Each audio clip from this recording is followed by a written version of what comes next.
All right, we have a long and very dynamic program ahead of us. So I propose that we start on time. My name is Nataliia Popovych. I'm chairperson of Ukraine House in Denmark, and it's my great pleasure to welcome you all, dear friends, your excellencies, distinguished guests, to the third annual Decolonizing Mindsets for Security in Europe Forum. It's hosted by Ukraine House in Denmark in partnership with the Danish Foreign Policy Society and the Free Nations of Post-Russia Forum. I'm grateful to welcome you here in Copenhagen, in a country where right now there is a transition of government after the elections, but where under any circumstances, honest conversations about history, about responsibility, about solidarity and security are possible. Denmark gives us an important place to think deeply and bravely about the past that still shapes Europe's present. When we launched the forum 3 years ago, my premise was very simple. Europe cannot build lasting security without looking honestly at its inconvenient past.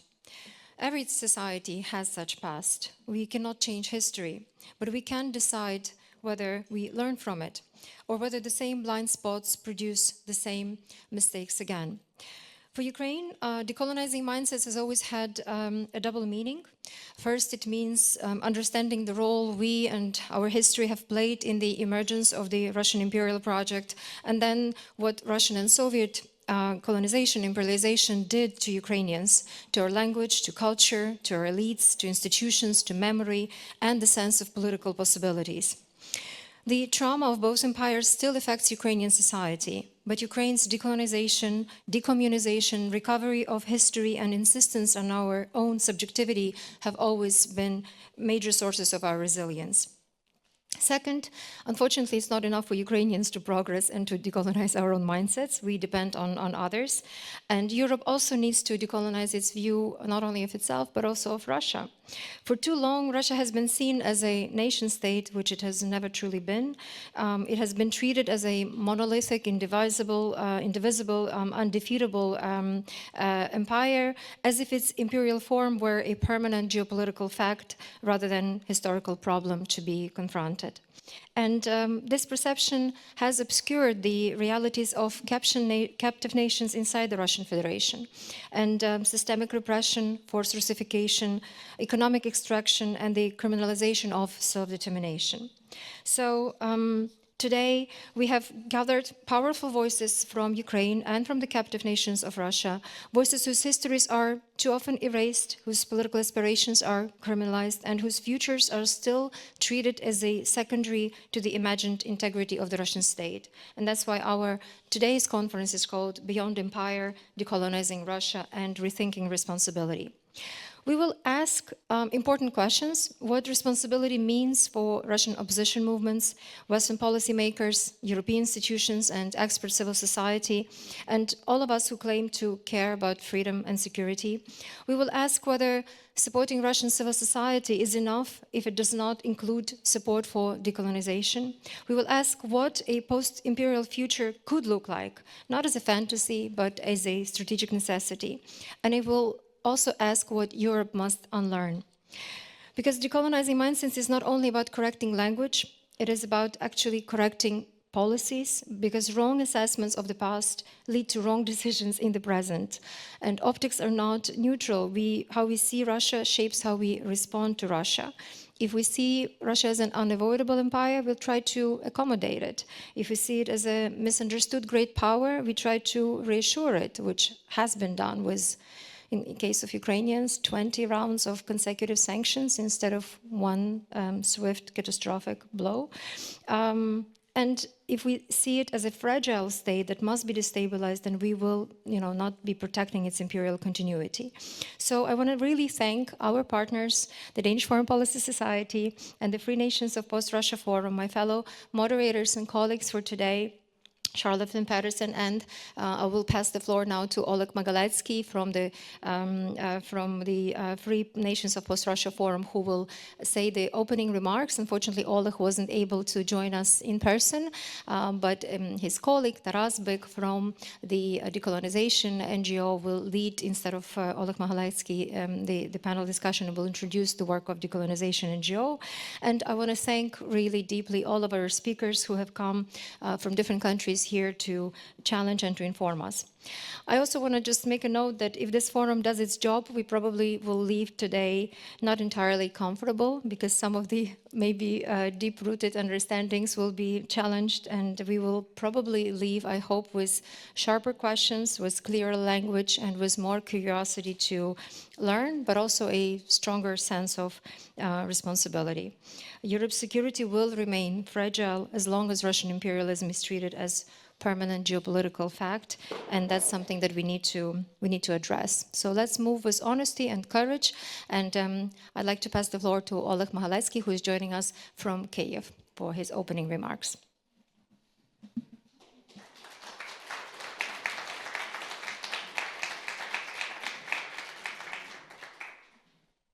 Thank you, Natalia. Good morning, everyone. I'm glad to see you. Unfortunately, sorry that I can't be here in Copenhagen with you. But nevertheless, all my colleagues from Free Nation Post-Russia Forum, from Ukrainian House in Denmark, and our friends from Captive Nation, I am for sure will open and discuss all main things. From my side, I wanted to say that topic of our discussion, the title of discussion about the decolonizing of mindset, is not something theoretical. We are speaking about very urgent things for Europe, because still Moscow have their colony, still Moscow exists like their colonial empire, the last one in Europe. Moscow will threat for all free nations in Europe. So it's not only about Ukraine, or not only about the Baltic states, it's about all Europe, in central part, in Arctic part, in western part also. So we should recognize Moscow as not only a threat, but as empire which are already in war against Europe, against Euro-Atlantic Union, and against the rules-based order. So even if we don't want to recognize that, Moscow is preparing. Moscow is preparing not only for long war in Ukraine, but for long war against Europe. And still Moscow could use people and resources from Tatarstan, Bashkortostan, Siberia, Komi, Ural, Tiva, Khakassia, Buryatia, Sakha, and other colonies. Still Moscow will be preparing for war and will making war. So when we are speaking about decolonizing, about their mindsets, we're not only speaking about the cognitive war and not only about the informational area. We're speaking about the main Moscow resources to making war, to continue war. And only if we will understand that Europe, United Europe, need post-Russia demilitarized zone, that we need to have our United Europe Eastern security frontier, still Moscow will be, unfortunately, in some way winning this war, because only the numerous of independent states from the Karelia in the north and Ingria in the west part, till Ingushetia and Uralsk Kalmykia in the south, could prevent and make an impossible Moscow threat for Europe. So it means that we should try to build connection with captive nation, with colonial regions, to build better future, to build long-term peace and stability in Europe. And unfortunately, time is very we have less time, because a lot of reasons that Moscow and her allies, because you know that Russia have this dictatorship friendship with the People's Republic of China, with Iran, with North Korea. They are pretending for big war. So only one main point from my side, from all people who are try to change this mindset and to destroy this Moscow propaganda myths and narratives about one united Russia. It's that we should work together and we should make Moscow small again. And it will be the main thing to have long-term peace and stability in Europe. Thank you, everyone, and wish you a good day. Bye. Thank you, Oleg. I hope that we will see you in person next time. But I'm now passing the floor to Charlotte for welcome remarks, but also for the initiating our first panel discussion.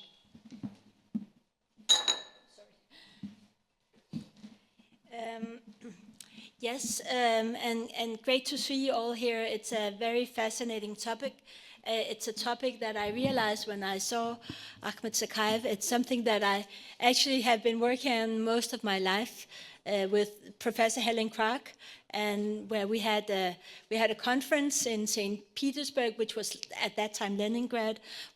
It was about what will happen when the Soviet Union, what will happen with national minorities, what will happen with the people of all the nations of the former Soviet Union when the empire breaks.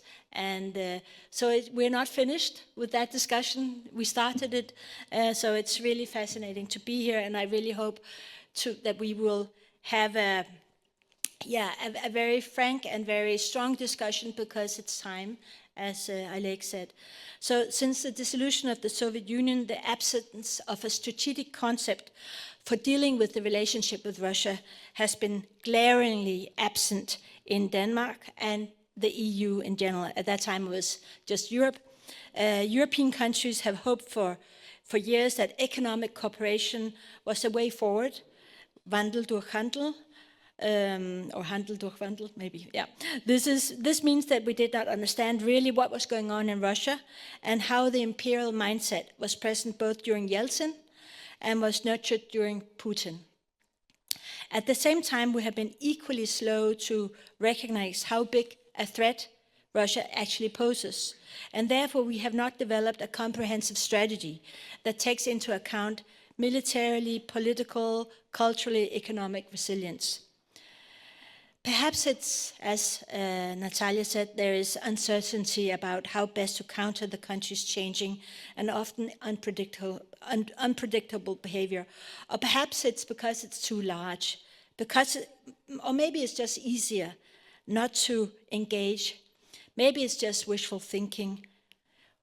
I remember how we laughed at the Russian Novi rich, with whom we suddenly met at the Mediterranean Sea, or who started inhabiting London, and we became encaptured, fascinated by all the money and wealth, not to say corrupted, especially after the financial crisis.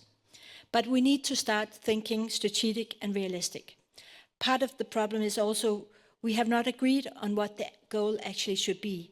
Without a shared understanding of what we want to achieve, it will be difficult to formulate an effective strategy.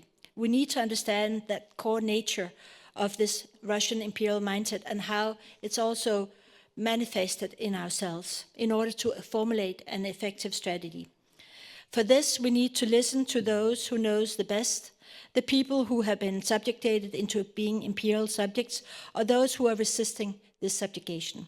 So with these words, I'm very happy to open this conference, and I'd like to invite Reinhard Klotzig, President of Pan-Europe Austria, who is one of the strongest advocates for European integration and security. He's played a key role in shaping Austria's energy policy, ensuring the country's participation in the EU's Green Deal, and championing renewable energy projects that have increased Austria's energy independence by 25%. Up to the floor. Yeah.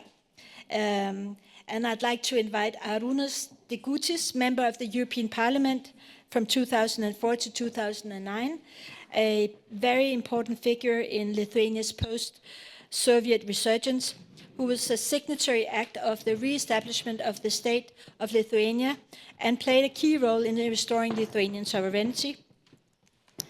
And I'd like to invite Klaus Matthiesen, an expert on Russia and the post-Soviet space, with decades of experience analyzing political and military dynamics across the region. He has served as a defense attaché in Ukraine and has spent over 40 years working on Russian language, culture, and military affairs within the Danish Armed Forces. And lastly, Mykola Riabchuk, who's a Ukrainian public intellectual, journalist, political analyst, literary critic, and translator and writer. Up to the floor as well. And then we'll start the session as soon as we have the mics on. Should I bring this? Or?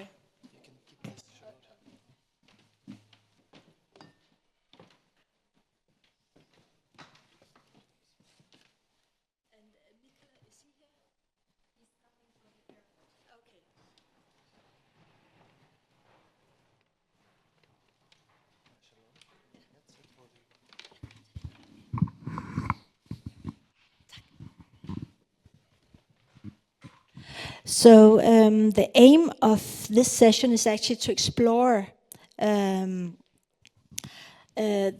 assumptions that Russia is permanent, indivisible empire, and I'd like to start with you, Reinhard. You're a strong advocate of European integration and security.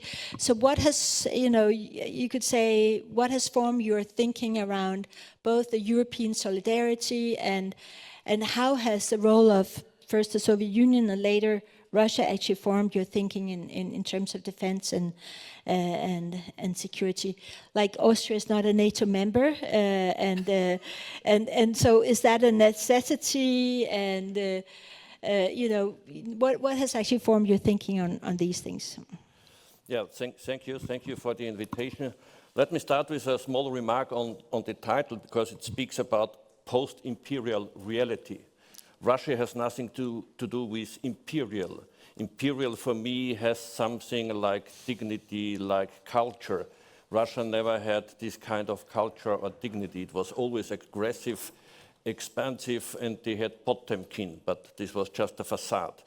But coming back to your question, what made me an advocate for this decolonization? Well, I had a great geopolitical teacher, and this gentleman was Otto von Habsburg.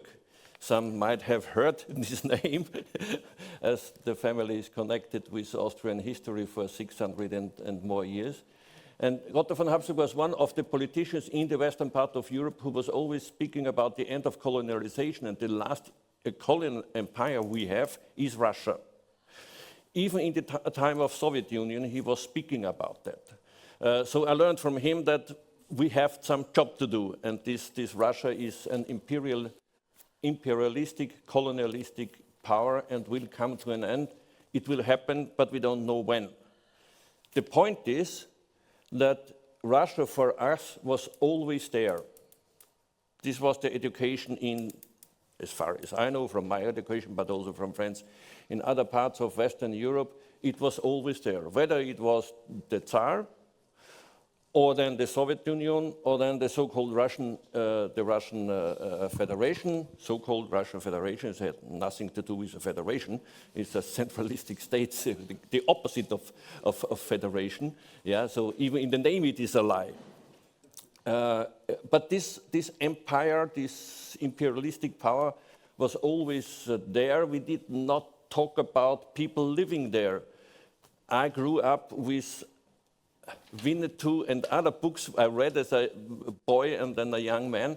And so we knew more about the inhabitants of Northern America. And everybody knew about Apaches and Comanches and whatever they are there. But who knows about Cherkess or Chechens? Well, the Chechens are famous now. Not always in a good, with a good image. We talked about that in the morning at breakfast. But nobody wanted to see that there is something behind Moscow which has nothing to do with what we know as Russia. You mentioned Wandel durch Handel. That was the illusion that now we can deal with them as we can deal with other countries, with other nations, with other entities in the world. But the point was nobody wanted to realize that Putin was exactly doing what Lenin told us, that he will sell the, how do you call this thing? The rope on which he will hang us. And Putin did it with gas and oil. Very effective, and you could see the reactions when then, 2022, in February, Russia invaded Ukraine, the reactions of the Western part of Europe. We sent 5,000 helmets. And luckily, we don't have to do something because I'm from Austria and we are neutral, and so we are safe, and we will safe in the rest of the world. But, and I think this is the point for us as Pan-European Union, but also for other organizations in the West, we have to talk about scenarios, what will happen if this Russia falls apart. However it happens, and now I quote again Oleg Magaletskyi, I don't know when, but it will happen. And we have to be prepared for scenarios. The problem is that many people are scared of such scenarios because they are thinking in a scenario, Yugoslavia with nukes. Yeah. And why did we have a Yugoslavia scenario? We had a Yugoslavia scenario, but all the Western, especially the Western European countries, said Yugoslavia has to stay. We don't want to lose World War I 70 years later. But history is not stable. It's always developing. And we should learn from this Yugoslav scenario. So to have it not with nukes when Russia or the Moscovian empire, imperialistic colonial empire is decolonized. Yeah, I recently heard from Carlo Marsala, the writer who wrote If Russia Wins, that actually Prigozhin, the mutiny of Prigozhin was, I thought that was something actually good because it showed the weakness of actually the Putin regime. But actually other like Western people within the defense and strategic thinking thought it's something bad because they thought that somebody worse than Putin could come to power. And you know, what is this thinking? Why do we think that something is Prigozhin actually worse than Putin? And you know, what is actually the behind this thinking that we don't understand that we need to let the forces come out, even though it's not within our control? I don't remember his name, but it was a so-called Russian opposition politician, someone in the 90s, who once said in a conference, the West is always just interested in having good connections to the strong man in the Kremlin. And I think this is the answer to your question. Nobody cared about who is behind that, who could be a successor of Putin. The regime of Putin is older than the last political, what was it called, Politburo under Gorbachev. So who are the people behind him? And everybody's scared that something worse than Putin is coming, so let's support Putin. But that's a complete wrong approach. I mean, Putin has an end. We know it. Yeah, that's normal in life that it comes to an end. And I mean, thanks God, it's not only Masala. There are also other people in the geopolitical community thinking about the future of Europe and the rest of the world who say that we have to be prepared and let's try to make contacts not only to opposition politicians from Russia, but also to the representatives of the captive nations, because we have experience from Europe what happens when a big state empire, however you call it, collapses. We have experience, so we could give them at least some examples what should not happen and how could we bring this part of the world into a peaceful future. Thank you. I think we'll get back to you, and then I'll take the questions to Arūnas Degutis, who is member of the European Parliament and also important in establishing the Lithuanian independence. So you signed Lithuania's independence in 1990. At that moment, did the Soviet Union seem unbreakable to you? And what did actually the Baltic resistance and the fight for independence mean in the breakup of the Soviet Union? Yeah, good morning. Again, thank you for inviting me. And I would like to start from being thankful for all Danish people who recognized us one of the first country when we established independence. You being the pioneer to supporting us, and I hope you will be pioneering supporting every captive nations now and who are temporarily occupied us here today. I also would like to thank for Ukrainians who is fighting for us. Because of you, we are still here and we still can talk in person, alive. And that's nothing, I'm not exaggerating, is a pure truth. And I feel that appreciation all the time, and I force my people always to be thankful from the morning. Because if not Ukrainians, as I said, we wouldn't be here. And when the war starts in Ukraine, almost no one believed that Ukraine can resist. There was very few people who said that, well, maybe you're strong enough to do something. But then I think Ukraine is still fighting, and after some time, people started to say that maybe Russia can lose, and that was another story. And so every time changing, and new habits and new narratives starting to come up. And then, even more surprisingly, that somebody is talking about that Russia itself could start to fall apart, and that's not new anymore for at least some people. And which reminds me, thank you for reminding me, when it was in 1990, it was for me one of the first, not one of the first, but very important meeting with President Bush at that time. Together with President Landsbergis, visited the White House in 1990. We declared independence, but no one recognized us. So we went first, of course, approach one of the most important partners in the world, I mean, United States, which don't recognize our annexation. And we had a meeting with President Bush, like, I don't know, 30 minutes.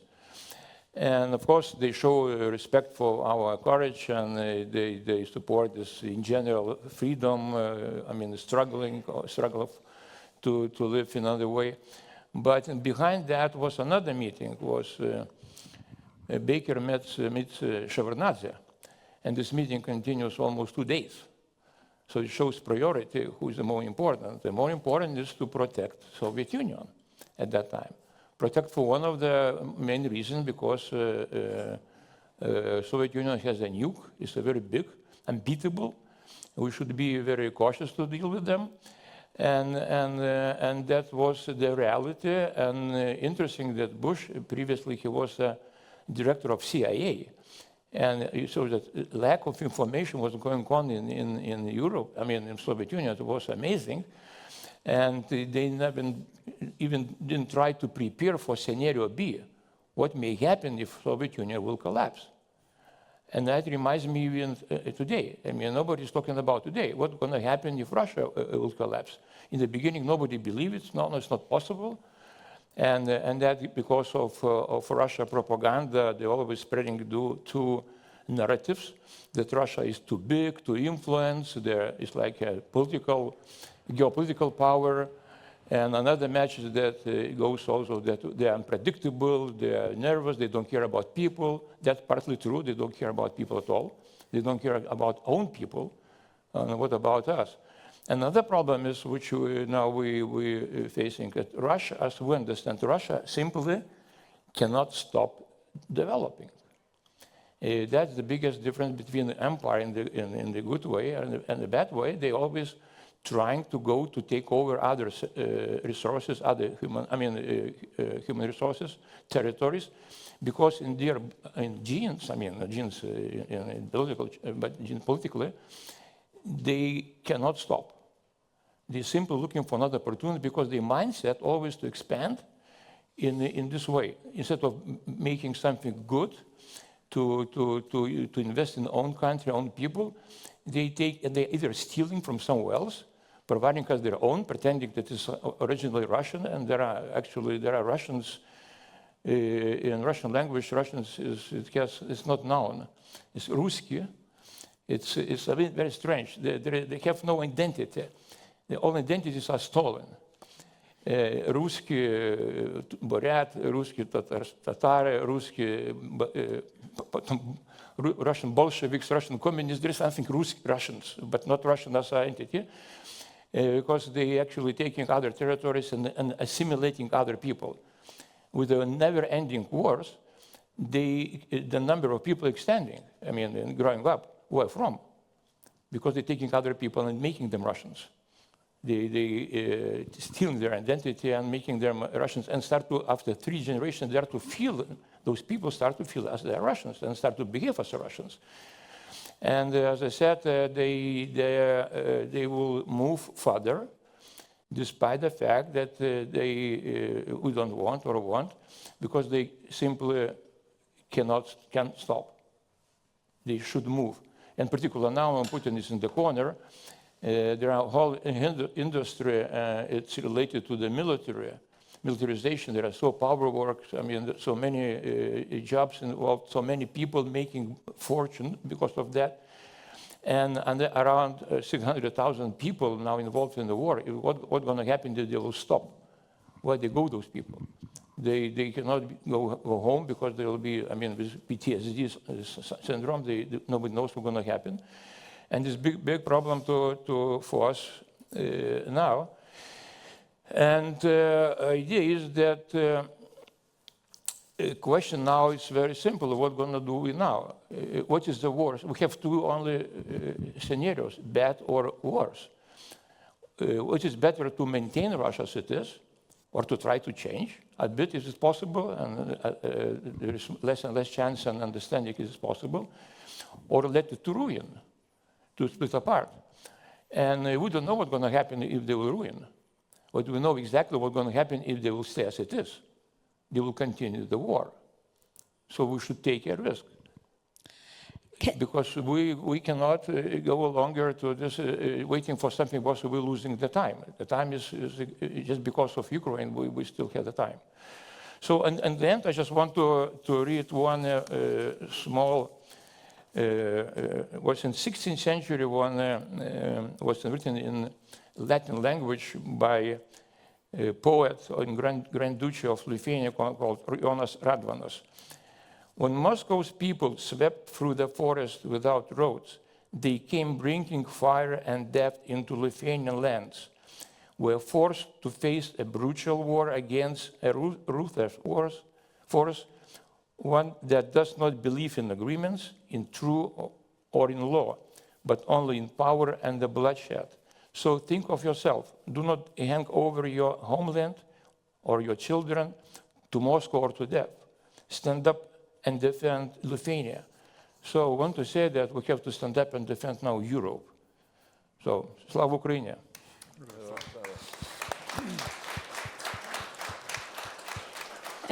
Thank you, Mr. Degutis. I was just thinking because, just as a follow-up question, the thing is that I really fear the most is also, that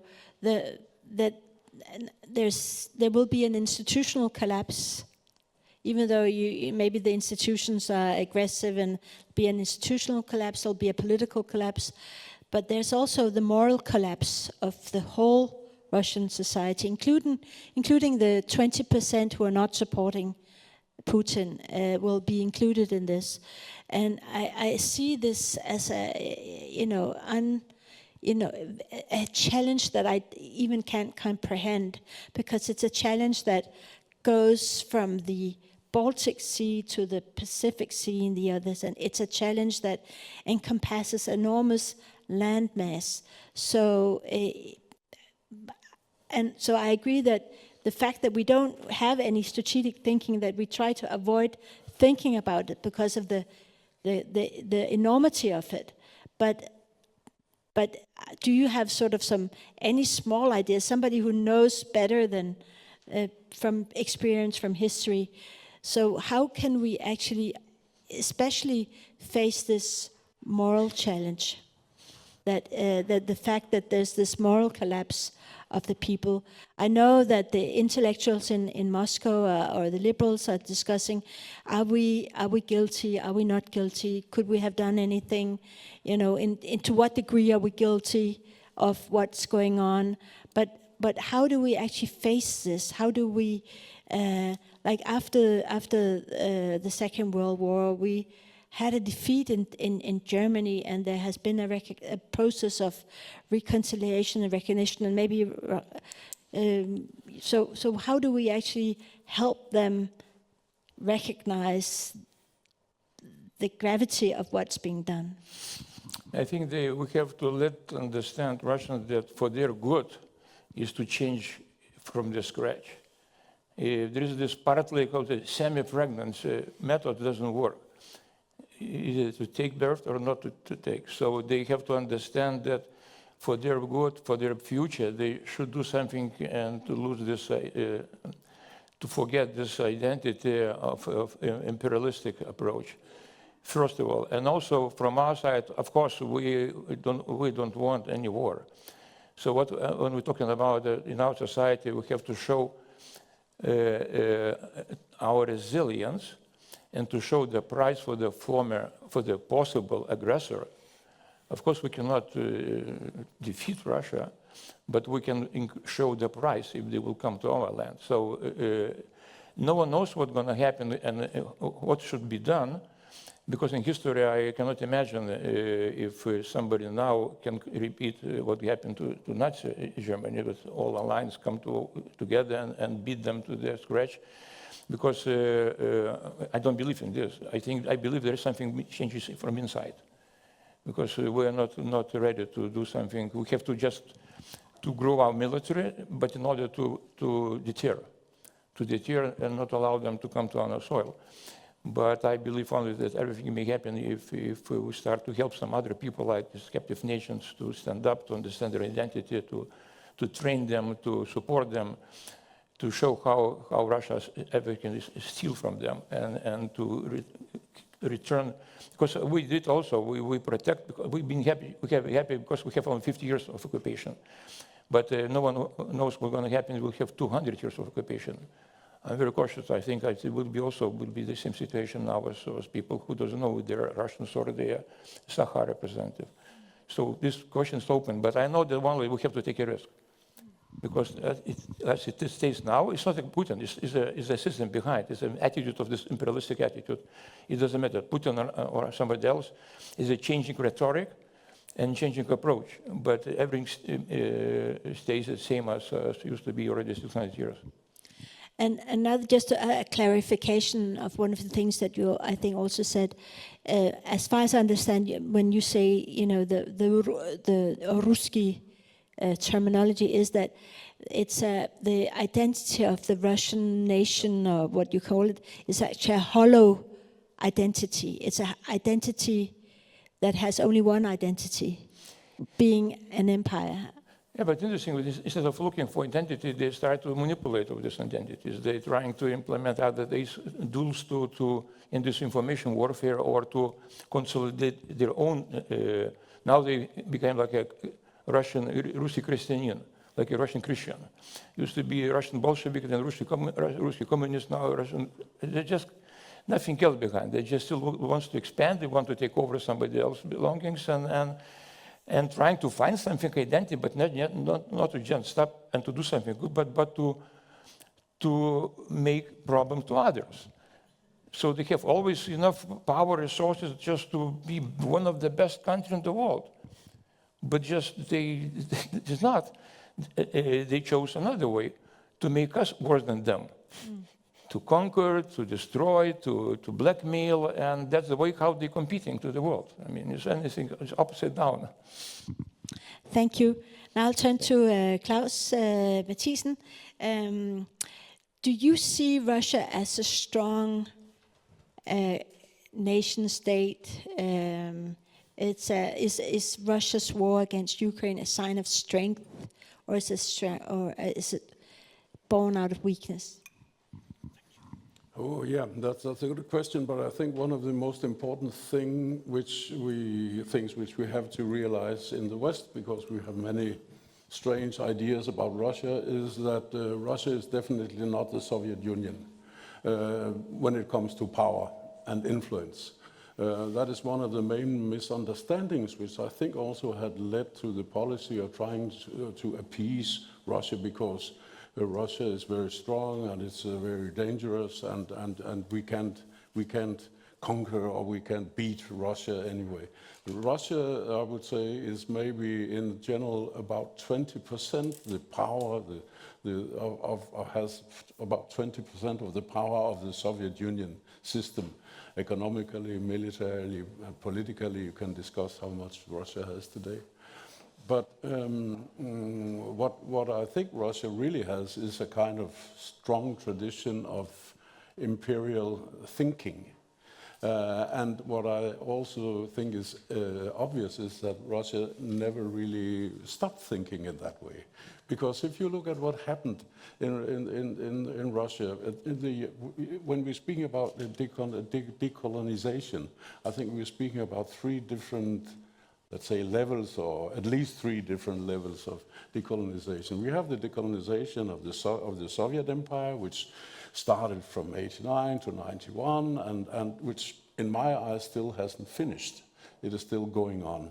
And then you have the possible decolonization of the Russian Federation. That is definitely an interesting issue and a topic which we have to address.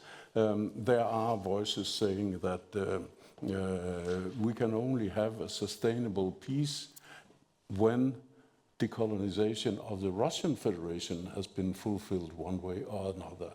And then we have the question of decolonization of Ukraine. I would just mention a few things related to the Russian imperial thinking. First of all, in the same moment as the Soviet Union fell apart, they established the CIS, the Commonwealth of Independent States, which was a kind of, let's say, the next best solution to things, to keep things together. But that was not the only thing that was established. Already in the first foreign policy documents, strategic documents of the new Russian Federation, it was stated that there was something called the nearer abroad. And the nearer abroad was more or less defined as all the former Soviet republics, maybe except the Baltic states, but anyway, it was a kind of way to express that Russia still thinks to have a sphere of at least influence and a sphere of interest too. And other things were going on. I think that one of the things which Putin took as something very important when he came to power at the beginning of 2000, that was that he remembered what Yevgeny Primakov had been saying when he was telling about how could Russia again become a respected great power, if not superpower, but then at least great power, by reintegrating the former Soviet Union. That was the recipe, and it still is the recipe, however you look at it. And when Putin came to power, he introduced different, let's say, tools of reintegration of the former Soviet space. He introduced the Union State, which was a very close cooperation with Belarus. And he introduced the Collective Security Treaty Organization as a military parallel to NATO, and he introduced the Eurasian Economic Union, which had to be a strong economic tool. And he then looked at all the former, the heads of the new independent states, former Soviet republics, hey guys, who would like to join these communities? And it became completely quiet. There were almost no one really wanted to rejoin a club where Russia was playing the leading role.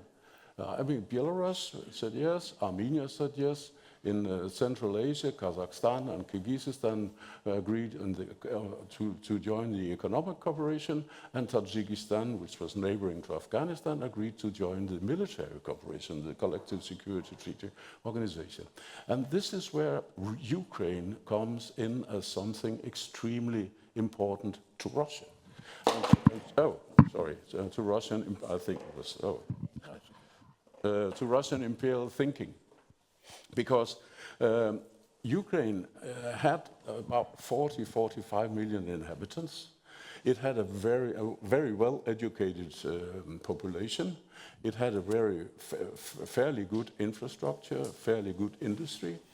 And if Russia could succeed in drawing Ukraine into these setups, the Collective Security Treaty Organization and the Eurasian Economic Union, then these projects would have they would have what I would call critical mass, meaning then they would really be functioning and maybe even become attractive to more countries.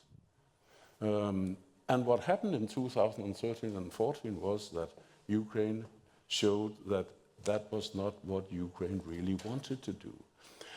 I have met many Danes, and I also think there are quite many Danes here today, and I think one of the questions which is often asked by Danes is, but why did the Ukrainians just simply accept the cooperation with Russia? I mean, they had very many things in common. They had history more or less in common due to Nikolai Karamzin, who simply stole the history of Ukraine, writing about Russian history at the beginning of the 19th century. Well, they have also a lot of things in common. Language is almost the same, isn't it? Well, they are also very similar culture, and they behave more or less the same. They have also religion in common. Why don't they just join them? Is it really that difficult? I just mentioned a few things which I think are important to understand why it wasn't that obvious to Ukraine to do that. Yeah, and then you could say, why didn't we join Germany? Yeah, more or less. Yeah, exactly. I'll just mention them quickly because we should also have time for questions and answers. But some obvious things, and I'm probably forgetting things. But then please forgive me. The general disdain of everything related to Ukrainian culture, identity, language, history. Nationalistic rhetoric since the 90s. I mean, people like Zhirinovsky, like Lushkov, Yuri Lushkov, who traveled to Crimea and told that Ukraine is absolutely not a real state, and it's been repeated today, and so on. And the interference during the Orange Revolution 2004 to 5, which was obvious to people, that Russia did almost everything possible to prevent Yushchenko from becoming the president. In the end, he succeeded. Then we have the 2007 Munich speech, the famous speech by Putin, where it became also obvious that Russia really will not accept just simply being Russia. Russia wants to be much more. The 2008 war against Georgia, obvious thing. The 2008 to 12 Medvedev-Putin arrangement, when they just simply switched chairs, and it became obvious to everyone that democracy doesn't exist and will probably never exist in Russia. The brutal handling of the protest after the parliamentary elections in Russia in 2010, 2011, the support to Viktor Yanukovych in 2010 and the Fleet for Gas deal, the return, and this is an important thing, the return of Putin for a third term. It became obvious to every Ukrainian, maybe not to all in the Western countries, because they were, well, if that's the way the Russians want it, let them have it. I think many Ukrainians were thinking more or less the same thing, but they added to this, but we will not let that happen here. And more and more pressure for reintegration. Then we had the 2013-14 so-called revolution of dignity. And there are many reasons it's called a revolution of dignity, because people wouldn't, many Ukrainians, not all Ukrainians, but many Ukrainians wouldn't be drawn back into that cultural sphere where corruption and is everywhere, and no respect for the individual, the human rights, the citizens' rights, and so on. Then you have the obvious invasion of Crimea and Donbass in 2014, and the 2021 famous essay. Oh, here it goes again. I think Putin is after me. Yeah, no problem. Well, Big brother. where he wrote this famous essay on the historical unity of Russians and Ukrainians. then I think every Ukrainian almost was fed up with Russian BS, honestly speaking. So I think that these are some of the things which we maybe we are beginning to try, beginning to understand as Danes that this is what has been motivating the Ukrainians to something which is really incredible. I know there are voices in Denmark say, NATO will fight in Ukraine until the last Ukrainian. These are simply people who doesn't understand that the Ukrainians are mainly fighting for their own sake. They're also fighting for Europe, that's true. Why? Because Europe is their ideal. Maybe a little naive sometimes, but anyway, that's the direction they wanted to move. Not to move back in the direction of Ruski Mir, as it is called, where we all know what is the norms of that. So that was a few words about that. Thank you, Klaus. I just want to give you the question back because, still, we're two Danes here. Why haven't we understood it, really? Not even some of the normal people that we meet, but actually, politically speaking, why haven't we in the political circles of understood actually what it is that we are facing? I could just, while you were speaking, I was just thinking about Chechnya in the beginning during Yeltsin. Yeah, I was in Georgia in 1992, where Georgia was the subject of a blockade from Russian side because they didn't want to join the CIS, the Commonwealth of Independent States. So there was like nothing in the shops or anything, and it was only when Shevardnadze, who became president again, who actually had to renegotiate the relationship, that they were unblocked. But it's just to say that the imperialistic thinking has been there all along from the very first day. So why don't we understand that? I want an answer from you. I'll try to give an answer. I have been dealing I have been a diplomat and dealing a little bit, let's say, with the political level. I can say for sure that there was a certain view saying that it is possible that Russia and Ukraine in the future will become members of maybe NATO, maybe of EU. But if we try to separate them, letting Ukraine come in closer maybe to EU and NATO than Russia, then we'll have a war. And you can say that's true, because that is what is happening. So there was this reluctance to seeing an individual approach for Ukraine. I mean, back in '96, as I recall, NATO made the so-called strategic partnership with Russia. And the Ukrainians had been developing quite good contacts with NATO for 4 years or so, while the Russians were still rather not interested, but anyway, NATO wanted to make these contacts. And then it was, and Ukrainians were knocking on the door asking, how can it happen that Russia suddenly gets a strategic partnership and we are still not having anything special? And they started thinking in Brussels, how should we solve? And then it was introduced this, what's it called, the specific partnership or something like that, which was a way to please Ukraine, give them something. There was, for a very, very long time, I can't even say exactly when that stopped, but I would say somewhere around 2013-14, when Crimea was annexed. For some, I think, politicians, this was the moment when it became clear, no, we cannot have Russia and Ukraine together. We have to look at that separately for the first time. But it was also for some politicians the moment when they said, oh, let's not go any further, because that could be dangerous for Europe. And I think I'd also like to pose that same question to Mr. Klochik.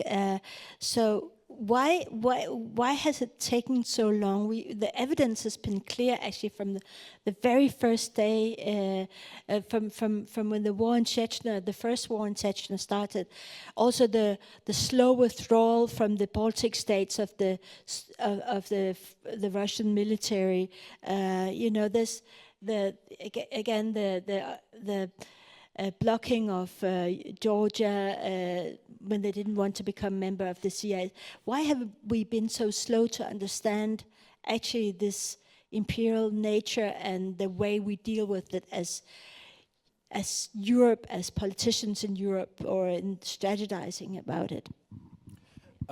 I hope mine, yeah, it's still working. I would say we did not want to realize it.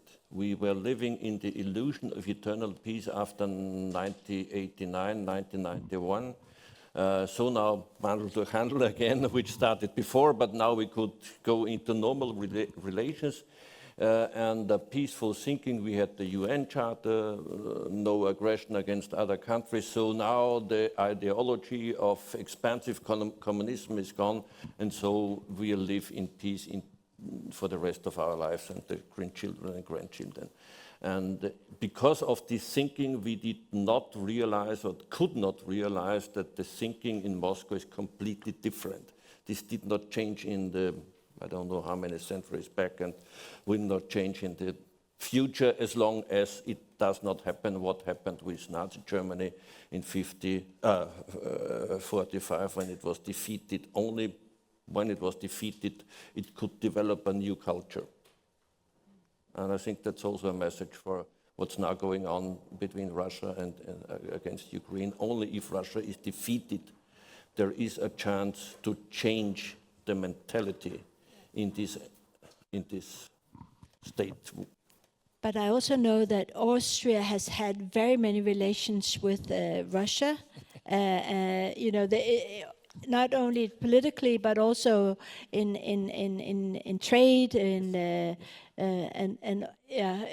all kinds of things. They were honest to us. Yeah. Sorry to say that, yeah. They were honest to us. The Soviet Union was honest to us. They left Austria. Of course, they have stolen everything what they could get. Before they left Austria, then we started economic relations with oil and gas, and they never betrayed us in that time. They betrayed the rest of the world, but not the Austrians. And this is in the mind of people. We made very good business with them. That was okay. That's why people did not think about it and think back. Almost all chancellors in the past 26 years have been on Russian payrolls because it was normal to make business with them. It's kind of Orban-style business. Yeah, Orban was worse, I would say. But yeah, this was the strategic corruption, and we believed in that. We fall into that trap. And how did you personally? Did you try to counter this, or what was the sort of internal political discussion on this kind of relationship with Russia? It was almost impossible to counter that way of dealing with Russia. I quoted Otto von Habsburg, who was one of the first who wrote articles, "Take care, Putin is a danger for the rest of the world." So Otto von Habsburg was almost 90 at that time, so everybody said, okay, now he's old and, yeah. 10 years later, in the Frankfurter Allgemeine Zeitung, there was a big advertisement. I don't know how many intellectuals who paid to say Putin is a danger. Yeah, nobody wanted to realize it. It was almost impossible to talk about the danger coming from Moscow. And if you tried to do, then you were a cold warrior and a revanchist and all the bad things, yeah. And final question. So what is now the sort of the political mood in Russia, in Austria regarding Russia? Well, this would be a long question because it depends on whom you're talking to. I mean, we have the Friends of Russia, the Putin's fifth columns, which is a little strange for me because it's the so-called new far-right parties, but same the old boys connection from the communist time is still working and very effective in the background. They are not seen in public. And then you have parties who are clearly pro-Ukraine, like the Greens and the Liberals, and in the both big parties, Social Democrats and People's Party, you have both traditions, because there are these old, especially in the Social Democrats, Moscow is like Rome for the Catholics, like the Vatican. Moscow was for the socialist empire, and the People's Party. There were many people who made business with Russia. So you have strong relations to Russia still there. It's going to be better because, I mean, yeah, you realize if you read the paper daily what happens in the world and what happens with Russia. But still the old thinking of, okay, it's just Putin, and then somebody else will come, and then we can go back to the business as usual as it was. I mean, that's not my approach, but this is what we still have in politics in Austria. Thank you. So it's important that we keep an eye in terms of... yes, talk about it. Inform people. Yeah. Don't stop talking, otherwise the others will win. Okay, thank you. And I just want to add that the Russians usually, I mean, not Russians, but FSB, they're using two methods. They're blackmailing and bribing. So, and then usually normal living people, they don't want to accept bad news and something which is unpleasant. And then they're reinforcing those attitudes by blackmailing, I mean, always telling bad things, and people feel threatening. And that's one of the biggest success of them, and particularly this period of time when money makes everything, I mean, talks everything. It's very easy to approach many people, journalists and politicians, business people, and that's the way how they, and supporting by this information warfare. They're very strong in information warfare, in manipulation. So it's very difficult. So we have to conquer, also providing the same resources to conquer in this information sphere. Thank you. Now we turn to the last guest here, Mykola Riabchuk. You have written extensively about identity and post-colonial dynamics. Should we understand Russia primarily as a state or as an empire, or that never fully disappeared? What is your opinion about the Russian entity as such, Russia as the Russian Federation as such? I believe it's a topic for the entire book or many volumes, but I try to get the essence of this problem, and I conclude ultimately that main problem, actually Russian problem, is the way how Russian identity was constructed. And all other problems are just, stems from this main problem. Because it was built upon historical myth, upon appropriation of all this legacy, mythical legacy of Rus, of this 1,000-year empire, which actually fiction, because it's empire which emerged in the early 18th century. The name Russia appeared in the early 18th century, but they created this fiction of continuity between Moscow and Kiev. And this, created very strange situation when the very existence of Ukraine undermines Russian imperial identity. So it's a body, it's alien body, independent Ukraine, which should be either assimilated or destroyed. And this mythology, because it became a core of Russian identity, it does not allow to create modern national identity. They still live in this Middle Ages, in this pre-modern, pre-national identity, imperial. So we may conclude that Ukraine is a key to new Europe and to new Russia, possibly. I don't know, but that should be kind of a shock, because usually people do not want to reconsider, to revise their identity. It's very painful, very painstaking process. So it should result from some kind of shock. And this shock, of course, can be a kind of defeat in the war. Of course, complete loss, not just Ukraine, but any chances to take over Ukraine. They should forget about it, recognize it's impossible. Because as long as they have this illusion, they would still have these convulsions and still new attempts. So it's very serious problem, because you mentioned here about importance of Ukraine for Russian Empire, for Russia, because of geopolitics, because of military reasons, because of demography, because of natural resources and industry and so on. Yes, but all these factors, they obscure the main problem, identity. That's the core. And I believe that this is what Brzezinski meant when he declared this famous dictum that with Ukraine, Russia can be empire, without Ukraine, cannot. Because it loses because without Ukraine, it loses the essence of imperial identity. It simply collapses. And this actually, I understand why. Why for them this war is existential war. For us, we know, because it's a matter of genocide, matter of extinction of Ukraine. But for them, it's also existential war. Not for Russian nation, because it does not exist yet. But for Russian empire, it's existential war. Thank you so much. I think that's a very important clarification. But then I just want to go back to the peace talks, or so-called peace talks that are being carried out. It seems as if the peace talks are all about territory. So, if it's about identity, should that be the topic of a peace talk? Peace talks is a great illusion.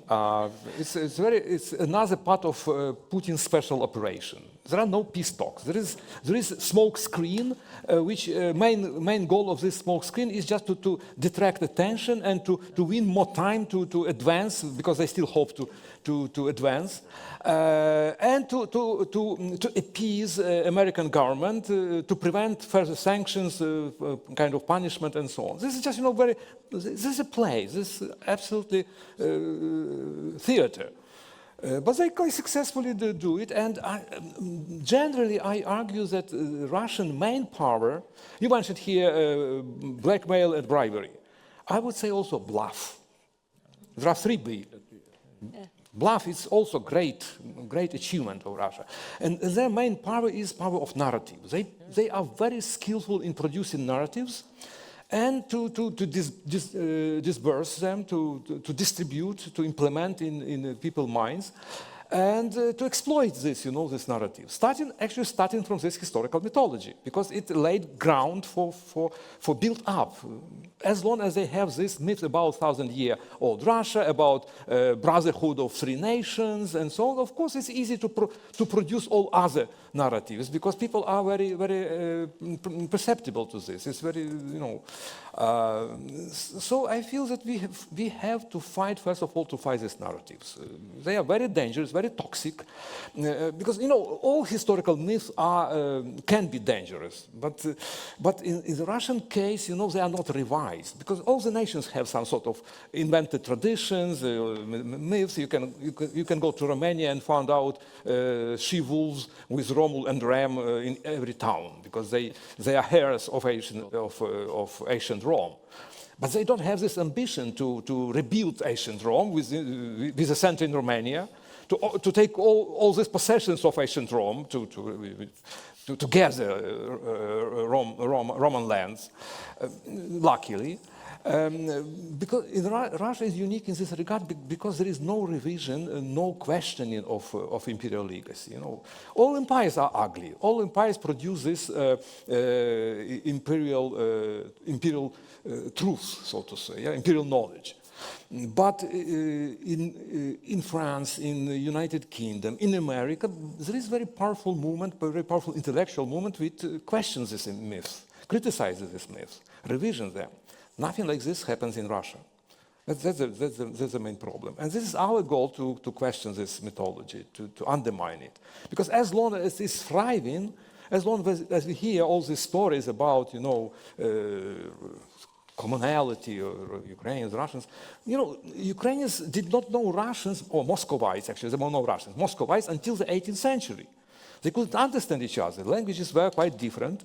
Even religion was quite different, not to mention that Ukraine was multi-confessional and still is multi-confessional, not on paper, but in reality it's multi-confessional state. But even Ukrainian Orthodoxy was absolutely different because Ukrainian Orthodox Church was part of civil society. It was not etatized. It had to develop in the Catholic state. So it was rather like Protestant church, because they had to withstand pressure of Catholic state, Polish state. In Russia, it was not a church; it was state institution. So all the similarities are false. There are no real similarities. Political culture is absolutely different because Polish-Lithuanian Commonwealth was a noble republic with elected king. It was not perfect, but it was a country where there existed idea of limitation of power, which never existed in Moscow. That power is a European idea, starting from Magna Carta, that power can be and should be limited. It never existed in Moscow, it never existed in Ottoman Empire, in Chinese Empire, and so on. So there are a lot of differences, and we have to go to the root causes of Russian imperialism. And I believe they are quite deep in history, and they lay in this appropriation of this equation of Rus and Russia. It's very, very tricky theological game. But by this very simple trick, identifying Rus and Russia, they mystify the entire world. I think there is a sort of there's also a specific ideology today that is, I call it Putinism, but it's of course because he's here. But to what degree is also the Russian people victim of this? Are they captured? Are they like there's of course the people who are not who are from Karelia or others, but the Russian sort of Muscovites people, are they also captives of this ideology? Basically, I don't buy these stories about nice peoples and bad government. Usually, people have the government they deserve, and government is part of these people. It doesn't come from nowhere. Of course, people are different. I believe that there are some, like maybe 10 or 20% quite normal Russians. I know some of them, but generally it's like in Nazi Germany. Actually, there were some people quite normal, but we can only regret these people are very, very unfortunate to live in such a country. I feel that people usually are deceived because they want to be deceived. You mentioned Austrian politicians. Yes, because of course they wanted to believe in eternal peace. They wanted to believe in the end of history. They want to live a comfortable life. They wanted to make business as usual. So of course they found a lot of ways to reject uncomfortable, unpleasant information. I remember wonderful declassified documents from British archive. Now they are declassified, and report from 1933. British Foreign Office reports to the government, literally, yes, we know about famine conditions in Ukraine, in southern Russia, similar to that which appeared in newspapers. But we don't want to make this information public because Soviet government would resent and our relations would deteriorate. Literally, I quoted it, by heart. This is a typical behavior of Western governments. It's typical behavior of all human beings. They don't want troubles, and they prefer the comfortable truth. They want to deceive themselves. And Moscow propaganda provides this comfortable truth. It's very skillful. So I'm again coming back to these narratives, fantastic narratives. They are masters of that. Thank you. I think we have 5 more minutes. 15 more minutes, but I think I would also like to give the audience a possibility for asking questions to our fantastic guests here. Sorry, I forgot one term. Okay.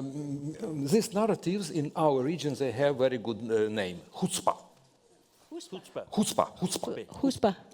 This is what Lavrov is doing, Putin is doing, Zakharov. Yeah, perfect. So maybe while you're thinking about questions, I just have an additional question for you.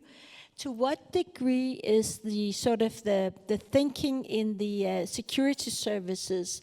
You said this is another special military operation, and I see that how somehow they're better at special military operations, hybrid warfare, than they are actually at kinetic wars. Is that the same? And what is the role of, you could say, the security services way of creating these special intelligence operations or military operations in the power of Russia today?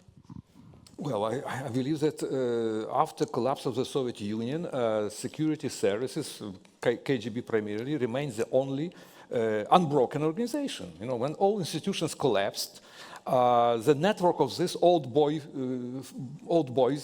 remained, and it's like Terminator, reestablished again, because all these connections were alive and well. They knew each other. They knew how to do business in this new environment. They did it successfully. So by the end of 1990s, they brought this colonel to power, who was nobody. But in order to bring this guy to power, they had to blow a couple of buildings, because they needed this hysteria, anti-Chechen hysteria. And again, we come back to this reluctance of Western media and politicians to believe in these stories. There were plenty of information about these blowings of buildings in Moscow and elsewhere. There are a lot of evidence that it was staged by security services. Nobody wanted to believe. Well, we cannot imagine. Mr. Putin, president of Russia, and Russian government staged this, destruction of their own citizens. People don't want to believe very, very simple things, even if we have facts. So I believe, of course, security services played a role, and they are dominant in this country. They rule the country, basically. It's a kind of mafia state. These people are very, very efficient in a way. But everything is special operations, not only kinetic war. It's part of special operations. But Russian church is special operation. Russian culture is special operations. There was wonderful quotation from director of Hermitage, who said literally that every our exhibition abroad is our part of our special operation. He was proud. He was proud. Active measure. No, he said a special operation. He uses. Если хотите, это наша специальная операция.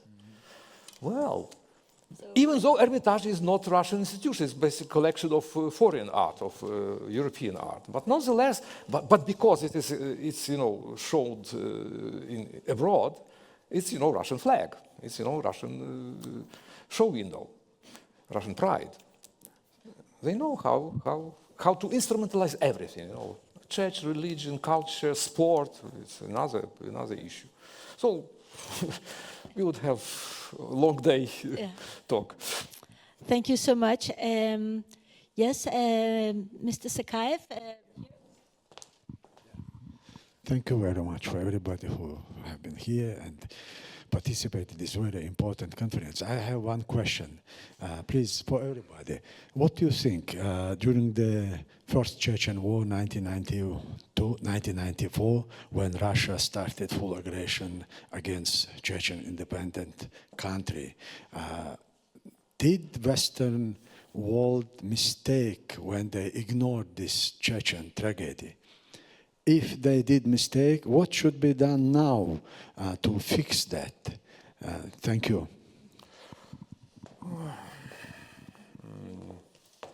Who wants to start? Okay, I can start. It's no problem.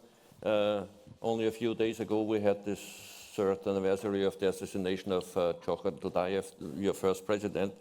And then Rosa invited me to say something in the demonstrations she organized, and I said, we made the mistake that we did not realize what he did. He is a hero for us, not only for the Chechens, but for us, because he declared independence and started to decolonize Russia. But what the Western world did was exactly the wrong thing. They said this is an internal dispute in the Russian Federation. It has nothing to do with us. And when you ask me what is the lecture we learned from that, I would say not make the same mistake again. So start accepting that this Russia is not the entity we see it, the unity we see. It's a colonial empire, and we have to deal with the captured nations there, whether it's the Chechens or the English or the Tuvas, or you can quote more of them than I could. Yeah, I think it's the mistakes we already started a long time ago, still continuing. We're losing information warfare. When they start to put mark on you as a terrorist, nobody tried to ignore it. Nobody tried to conquer or to compete. It was very easy. It makes you negative for Western community. And it's still continuing now because same situation in Israel, by the way. They lost this information, the warfare for decades, and they ignored it. And now they accepted that it was the biggest mistake. What I want to say that war is already happening now, never stopped. Information warfare, war is the most important. When they will steal our hearts and our brains and our, the soul, there is nothing else to protect. So we have to be cautious every day because budget which is indirectly involved in information warfare, budget of Russian Federation is around $4.5 billion a year, including the supporting the Russian Mir, Ruski Mir infrastructure, Sputnik, RT, maybe some bribing. This is troll factories. And we're losing and losing and losing. I try to convince our community in Lithuania, our establishment, that be cautious because we're losing every day. We have very big, strong, not very strong, but still very influential RPC, Ruskaya Pravoslavnaya Cerkev, Moscow Patriarchat. They're perfectly working. They have a lot of money. They have a lot of a good network. They now start approaching Ukrainians who came to Lithuania for shelter, as a shelter, right? They start already talking with Ukrainian language to attract them to come to Russian products instead of that fact that we have Constantinople representation. And we're losing every day because there is no money allocated, because all money allocated in Lithuania, like 5.38% of GDP, which we're very proud about, it directed only to this war related to aggression. When we're preparing for the war, we start only when the war is started itself. For preparation, which is like a hybrid war, information war, no money allocated, even in Lithuania. I don't want to say about a Western community in Germany or in Denmark. Nobody puts any attention. It's very important. So if we lose this war again, we'll lose the rest. So we have to put most effort now, not just preparing for the war. The war exists already. It never stops. Yeah. Yes. I read an article recently just about the question which you were asking, and I must say that the recommendations of that article, and it was based on the work in OSCE, which has been dealing with this, and it was that we have to try to keep promoting democracy and especially decentralization inside the Russian Federation. I mean, it's a federation, I think, officially of 83 regions. They think themselves they are 89, but that's a different story. Principally, it's a federation, and each of the regions has principally the rights to, let's say, cooperate, share information with everyone they would like to. The problem is probably right now that the political party, Единая Россия, United Russia, is so well established in almost every region that it might be difficult to come closer to the leaders or the politicians in the different regions because they might not dare or they might not even want to. And, so it's not as easy as it sounds. It is, I must say that is one of the most surprising things that I have been witnessing, what has happened in Chechnya, that after having 2 wars fighting the Russians, suddenly they are seemingly loving Russia. How did that happen? I mean, Kadyrov, who was installed and is still installed one way or another, that's to me that's a very, very strange story. And I've met many Russians who are honestly saying, we are not in control of North Caucasus anymore. It's more or less out of our hands. So how to do it is very difficult, but I think these are the possibilities we have right now. I would like to say just a few words about the peace talks, because it was also, you mentioned the Ruski Mir and the Orthodox Church. It is definitely not only a question of territorial demands, because there are several other demands. Among them are reintroducing the Russian language as a second state language in Ukraine, and give all the rights back to the Russian Orthodox Church under the Moscow Patriarchate. And that would really, I would think, be a step back for Ukraine to let the Russian Moscow Patriarchate take control over large parts of Ukraine where they've been. It's one of the more interesting historically, because as you all remember, Peter the Great, he destroyed the Patriarchate and made a synod, which was a kind of minister of church affairs. During the revolution between February and October 1917, the church managed to re-establish the Patriarchate. And the next strange thing is that the communists, who were very much against religion, they never dissolved the organization. And that means that after 91, the Russian Orthodox Church still had all its old organizational units all over the former Russian Empire. That's incredible, yeah. And that is really strange. And they have used it very effectively until the moment when they got this. And just about the peace talks, I completely agree with you that it's an illusion. There were, as I see them, when you look from now to 2026 and 2025, that they were driven mainly by hastiness. They had to make a fast solution. Amateurism. None of the Americans who were taking part in these talks were really experienced in anything else but real estate, and a huge amount of American self-interest. That was obvious when it became clear that it was, in the end, all about money. So, of course, it didn't result in anything. The question is now, who should then take over the initiative? I think it's time for the EU or Europe to take over the initiative and try to push the Americans out of this process. The problem probably is that I'm not sure that Russia really would like that. But let's see how it will continue. But it's interesting to see, because right now there's a lack of initiative in making some kind of solution. Thank you. Is there, just one more comment, I'm sorry, I have to say that, yeah. I'm sorry. When we're talking about Chechnya now, this time, Chechen Republic under Russian occupation. And you said just about government. Every peoples deserve their governments.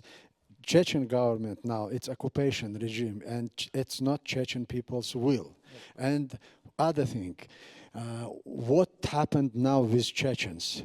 Chechen Republic and Chechen people under Russian occupation about 35 years. And last resistance, Chechen resistance, have been killed 2021. 2021. All this time we have been alone with Russians' aggression and Russian terror against Chechen people, and therefore it's not correct when we equalized situation now and what's going on. We see what's going on in Ukraine.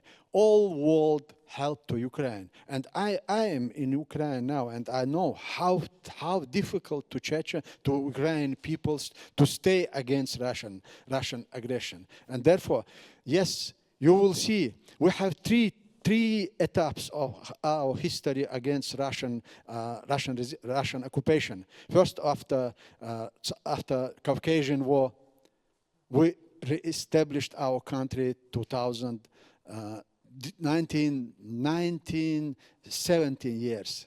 After 1991, when collapsed USSR, we established our country, and we'll see, we will establish our country. Chechnya will be free. Chechnya will have their own government, which they deserve. Thank you. Thank you. We still have time for a few more questions. Yeah, there's a question over there. If you state your name. Thank you. My name is William. I work for an organization called ActionAid, Mellemfolkelig Samvirke in Denmark. Mr. Deguti, sorry, you were mentioning something with Israel. I didn't really get the point, but it did make me think about, we as an organization work a lot with young people and movements and civil society in Ukraine, but also with Palestinians. And one of the challenges that I see a little bit in our work is when we work with civil society and young people in Ukraine, they very often tell me that they are very sympathetic to the Palestinian people and the obvious injustices they see there. But they are also very afraid to speak it loudly. And they do voice that it is kind of a bit dangerous for them to even talk about that. And in my opinion, that sounds problematic. And I think we need to be able to talk about these things. And I would love to hear your take on, isn't it problematic if Ukrainian people are not standing also on the side of people in Palestine who are, and the injustices against them from the Israeli government, not the Israeli people? Thank you. Would you care to answer this? Yeah, I understand. We have, my daughter follows your opinion, and we have always everyday discussion about, one daughter, not actually, I have two daughters. So. And every day we're talking about things. And so in psyops, based everything on emotions. And when you start to get the first emotions, some people don't need anymore to conclude. The cognitive start to help, to support and to reinforce first emotions, which is already established. And I don't want to judge neither state or wherever the leadership is now. For us, which I'm usually trying to show us a good example of Israelis, is this attitude for resilience in general as a country, because having such a big number of adversaries, I mean opposite or enemies, and to maintain still democracy. Probably the only democracy in the region is a big victory. And I visited several times, and I have some friends because our history, the Jewish people, is very close to. We have very bad period of time. Our people participated in killing around 200,000 of Jews, and I feel a little bit bad about it. I'm very thankful that my family didn't participate in any regard, but being a Lithuanian, I feel sorry about that my people participate in some of that. It's part of my wound and pain. And somebody, and even Jews said, why you take care about that? So it's over already. Yeah, so if I'm proud that we won some victory in 14th century, I have to be sorry what happens 100 years ago or something.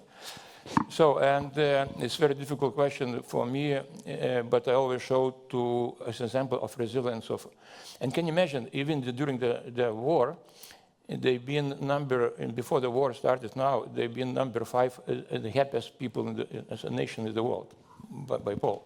Now they dropped to 9th can you imagine they still in this situation, they feel still somehow resilient and how to say, strong enough. And for me, I don't know what happened, but for me it's a big example what to, at least my nation to follow, to build up resilience, to be together. And that's why we want to implement and introduce mandatory military service, not just to be prepared for the war, but to build up community, which is now individualized, fragmented, and very, very weak. And the only way how to combine together is to have this military service minimum 2 years, where everybody feels the value of being together in a community, either a company or it's a platoon, whatever. So it's, I'm sure that I'm not answering your question, of course, but but I don't want to interfere also in this question, in this very, very painful. Yeah, I think it's a relevant question, but it's not the topic of the conference. Yeah, of course. So I think we'll return to some of the topics, and there's a question from the audience here. Yes, I will shortly answer for the question, because as Ukrainian parliamentarian, I don't heard that somebody in Ukraine don't have possibility to stay with Palestinians. We democracy, we still have different position. It's possible, and we have open Facebook groups. So if you have facts, give me please these facts, because it sounds like estimation, not a fact. Ukraine recognized Palestine even earlier than Denmark. Even earlier than our country, because we have this history. We was in Soviet Union, we were semi-independent, but we recognize Palestine's statehood much more earlier. As a member of Parliamentarian Assembly of OSCE, I was in a panel with Palestinian activists and openly state that we need justice around the world, without borders. But when we began discussion whom we can help more, it's begun politicians, because we must help everyone. And when Russian try to divide us, whom better help, it's Russia propaganda. So we must be joined and fight for rights, human rights around the world. So if you have facts, please give me. And I have last one question for all. What we can do to explain dangers of Russia, empire state minding, for maybe it will be not parliamentarian term, but lazy Western communities. Because I feel comfortable when I visit Denmark, Sweden, Canada, and yes, it's easy not to see Ukraine, not to see Palestine when you live in a peaceful. But I was in Denmark last time, then drones was near the airports, and I feel these feelings of dangerously.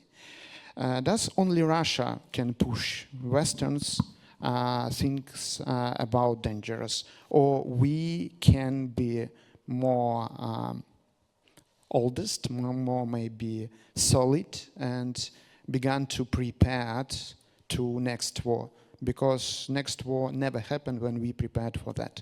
Thanks.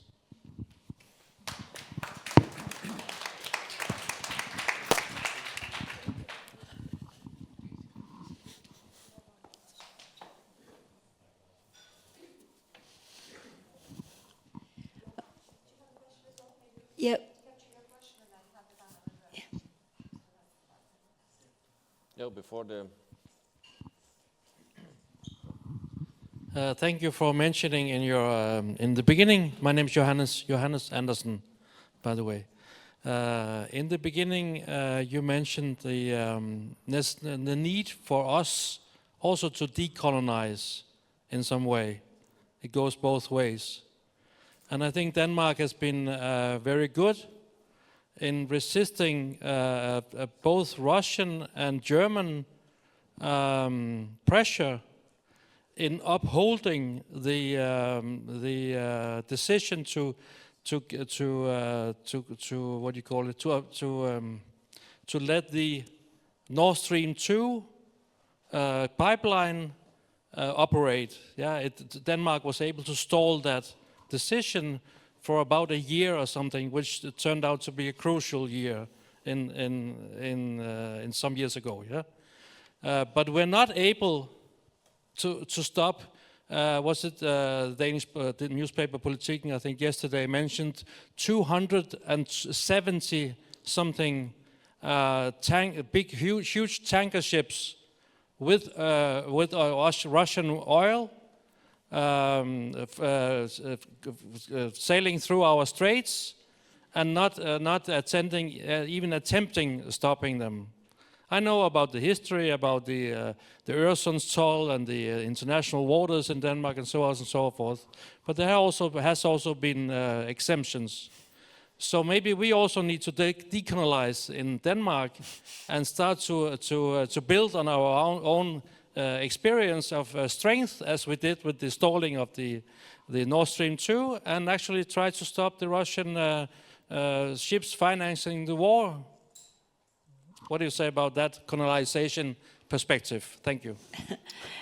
Thank you so much. I don't know exactly who should answer on the Danish side, but we'll start by the question that was posed on how can we actually become less lazy in our mindsets? How can we get rid of the lazy thinking and understand the urgency of what is it actually that we are facing in terms of Russia and the way that Russia acts, and if we take it from this, from you, Mr. Klotchet, and then this way around, and then we'll try to, I'll try to consider the shadow fleet problem meanwhile, or maybe Klaus can also give an answer to this. Yeah. I try to make it short. The first thing is we have to realize that peace and freedom is not there. It's not God-given. We have to fight for it. We have to revitalize it, and any generation has to do that. Otherwise, we are going to lose it. That's the first point. And a short comment on your question. Yes, I agree with you. Whether it has to do with decolonization or not, but we have to do something against this shadow fleet. I mean, we are strong enough. Why do we allow them to cross the seas? This is not only some money that's flowing back to Russia to finance the war, but these ships are also a big danger for our environment. And if we don't accept the financing as an argument, we should at least accept the environment as an argument. Totally agree. Yeah, I think those people who still don't know what to do, they should visit Ukraine more often. And then they will come back totally different, and some of them will become a leader of supporting different initiatives. We have a small initiative, netting those nets, which covers the camouflage, and we're trying to invite people to come and to spend some few hours just to make the extra net for Ukrainians, and trying to involve everybody and to see how people are coming free of charge. I mean, they're supporting, and when they start to see the threat, and they start to understand that we have to be together to combining our efforts. You cannot do something about ourselves alone. But we have a lot of Ukrainians in Lithuania, and they are probably the best teachers what to do and how to prepare ourselves, just to help them first and then to see what else we can do. Of course, now we're feeding Russian military machine by continuing good life, spending good money for comfort. We don't want to increase prices for everything. We were nervous about the oil prices, about other prices, about the tension, but the biggest mistake would be to avoid realities, which is, as I said, is existing already. And we're talking to people, and we're trying to encourage them, to convince them to, as you said, there is nothing for free, particularly to new generation, which has no idea how much was spent and how much was deserve for this situation now, to still living in peaceful life. And therefore, I always thankful again for Ukrainians, which we are still continuing in good shape.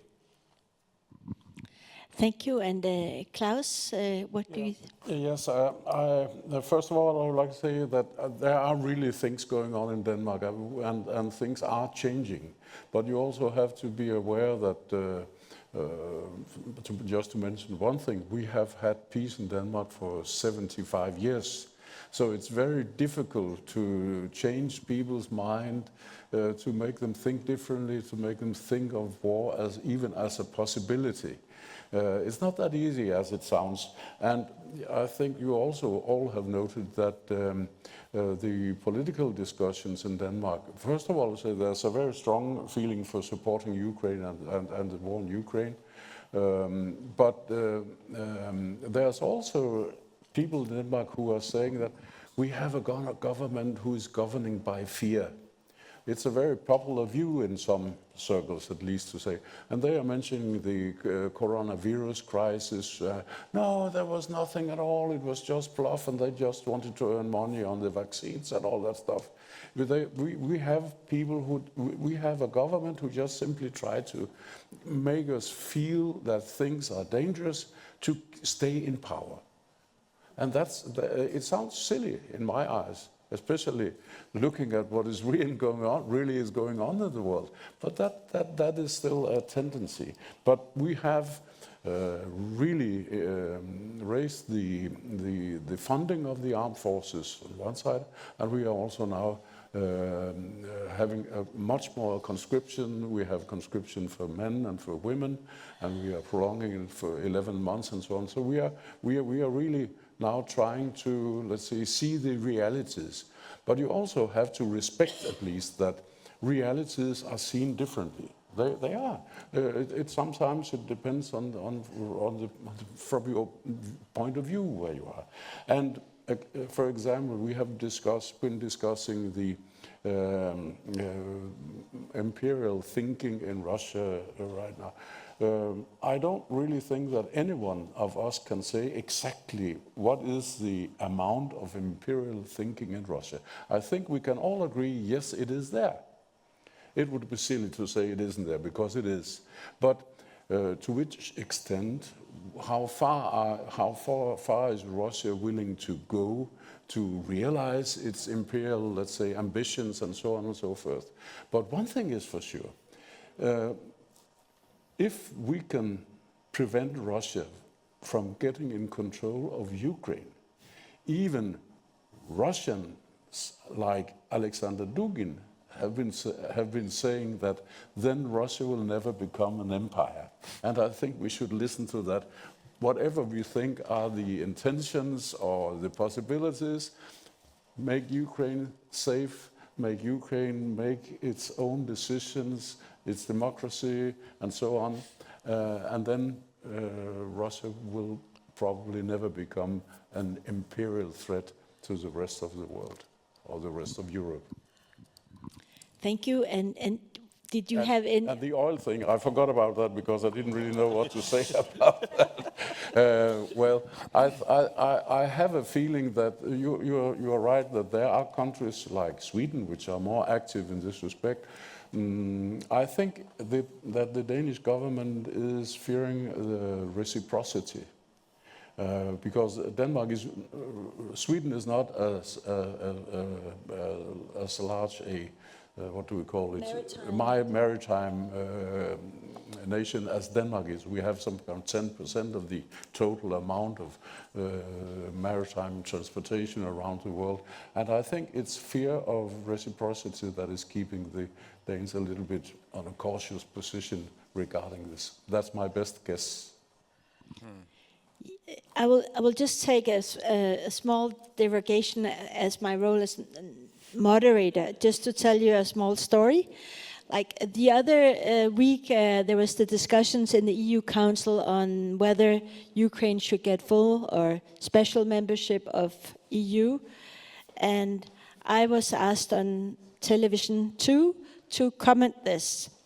And before I came on, there was our current or preliminary Prime Minister, Mette Frederiksen, and she said, of course it'll be difficult, there are things, but we in general, we actually support a strong EU membership for Ukraine. And then I was on and I said, I think that if we don't give Ukraine a full membership, we have already learned that the Russians will use it as a way to undermine Ukrainian statehood and other possibilities. So we shouldn't leave a small door open for Russian hybrid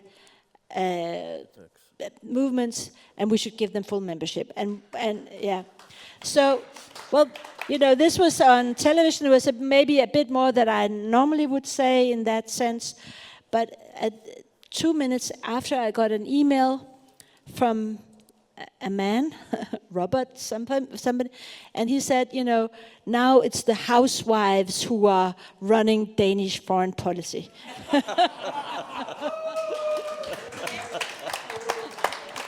So it was both me and the Prime Minister.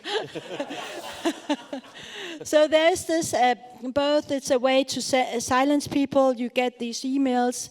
It takes place all the time. It's very much, you know, if you're I don't know if you have these kind of emails, Klaus, but it's often that when you're a female, you get these kind of emails in order to silence you in the public debate, and you have this kind of derogation. And I think it's important to acknowledge that even in our democracies, there is this kind of undermining. I don't know whether who this man Robert was, and I didn't feel threatened. I just felt that it was, you know, it's a weak point of view. But anyway, it's I think it does make you consider when you speak on the press, do I want to say exactly this or not? Another, in relation to the shadow fleet, I think it is actually, as you say, also from the point of view of our environment. It makes me so worried when I see these, you know, I follow them on Ship Tracker, and I can see these old ships going through our small straits, and it should be a possibility to say, this is too dangerous from an environmental point of view. Not even from also the war point of view, but at least from an environmental point of view. I totally agree with you. So, lastly, back to my role as moderator. You have the final word. Well, thank you. I believe that we can provide a long list of what is to be done, all these necessary measures. But first of all, of course, we should be strong, both Ukraine and Europe and Western democracies, because it's something that does matter, something that Russia takes into account. Strong in all possible terms, and including also ability to counter and to stop Russian propaganda. Because in some countries, for example, a colleague told me that in Mexico, for example, Mexico City, Russia Today runs in metro all day long, you know, non-stop. You know, they have this. We should not support these false claims about freedom of speech, because it has nothing to do with freedom of speech. You know, it's a hybrid war. And I don't think that Russian propagandists should have more freedom of speech abroad than they permit freedom of speech in their country. It should be more or less at the same level. If they allow freedom of speech in Russia, of course, we can give them freedom of speech here, but not vice versa. Secondly, I believe that, of course, we have to revise all curricula. University, school, university is more or less, it gets better. I must say that now we don't have this bizarre textbooks like Rezanovsky or Verdatsky, which write about Kiev and Russia as some other nonsenses. It disappeared from academic writing, but still, you know, school books are still, you know, there. They still reproduce all this, you know, imperial knowledge full scale. And of course, it should be criticized, it should be purged, I believe. Because, you know, the generations of Western politicians, journalists grew up with these textbooks. They believe about Kiev and Russia and all this stuff. And therefore we have this Witkoffs and Trumps and, no, they don't read any books, but nonetheless, they have advisors who read these books and cannot stop them. And I believe that we should not rely much on counter-propaganda, because usually our counteraction should be probably more performative than informative. People usually reject information because information comes in passive way and is often perceived skeptically. Performative influence is much stronger, which comes from via cinema, via theater, books, and because in this case, you know, people are engaged in the narrative. They have to live together. Yeah. So different methods should be practiced. But first of all, I'd like to emphasize once again strength. We need strength. Thank you so much, Mr. Klochat, Mr. Digutas, Mathisen, and Riabchuk.